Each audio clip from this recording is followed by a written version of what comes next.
welcome to the ARC Energy Research Institute video series. I'm Jackie Forrest. And I'm Peter Tertzakian. Welcome. We've got an ARC Energy Investment Forum coming up again this year. When is it? May 9th in Calgary, and I'm really excited about it. We're going to talk about playing to win. Playing to win amidst disruption and all of the big changes that are happening in the energy business and specifically the oil and gas business. So over the course of your quite long career, what is it, 35 years? Please don't tell anybody. Yes, I've seen a lot of disruption. I remember when I started working in the business, the week that I started, they actually were wheeling out the punch card machines. Wow. Yeah, and they bringing in the disk packs and the green screens and so on. And so if you did not, as a company, adapt, obviously, to the new computing world, well, you're going to be left behind. Right, that's right. So disruption's everywhere. It's not exclusive to the oil and gas business. Yeah, that's a great point. Often it's talked about, electric cars coming and the oil and gas sector is being disrupted, but you got to put in context to every other industry. Sure. Think about entertainment. Yes, yeah. Entertainment, retail. Manufacturing. The finance industry. Pharmaceuticals.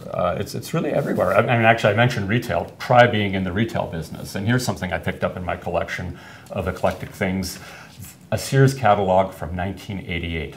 And in this catalog, I actually flipped to the page of the durable goods and the refrigerators and the washing machines and so on. And if you think about the changes that have happened since 1988 in refrigerators, the refrigeration business had to undergo different legislation when they brought in the Montreal Accord to get rid of the CFCs. Mm-hmm. We had new entrants coming in with the Korean types of refrigerators challenging the American builds.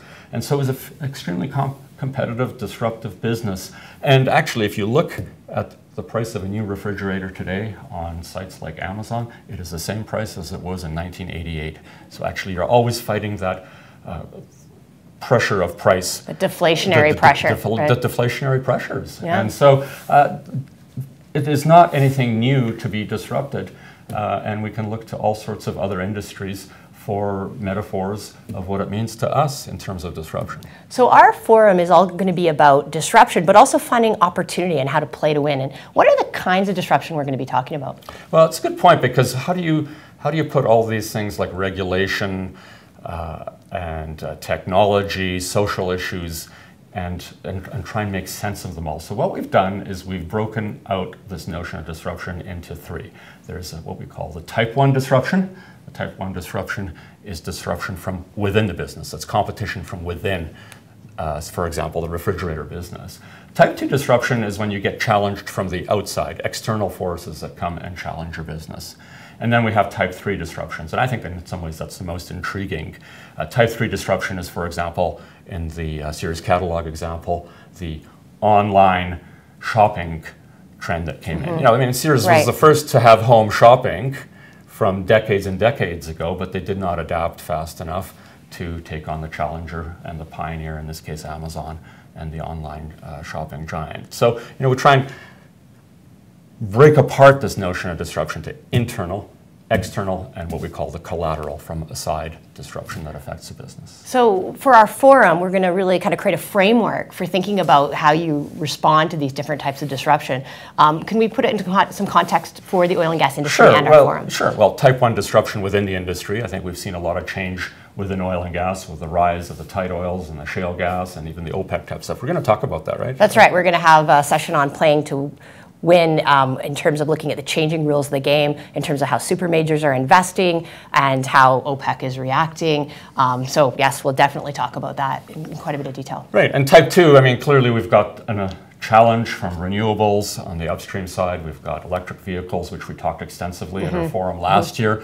We have regulation and policy and all these sorts of external forces coming in. We're going to be looking at the renewables this year. Yeah, that's right. We're going to talk about renewables, how policy is changing the outlook for fossil fuel use. And we're also going to talk about a new sort of force, which is the ESG force, and how investors are asking companies to do a lot more around ESG if they want to have their capital. But ESG is the environment, social and governance-related issues, which is really big amongst certainly private investors. Yeah.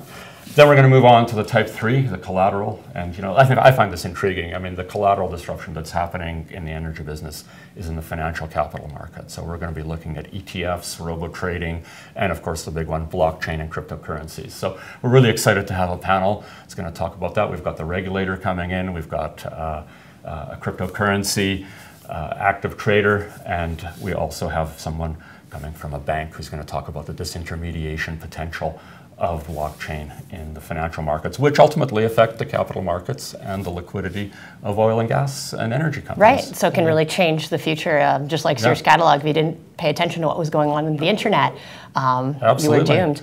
So at the end, we're going to look at all these different types of disruption and talk about, well, how can you play to win, find the sweet spot to find the opportunity in this disruption. So it's going to be a great day. Right, and that sweet spot's right in the center of those three circles. We're playing to win. It's going to be a great day. We've got over 300 people coming. It's nearly sold out, and it is on May 9th. We hope to see you there, playing to win.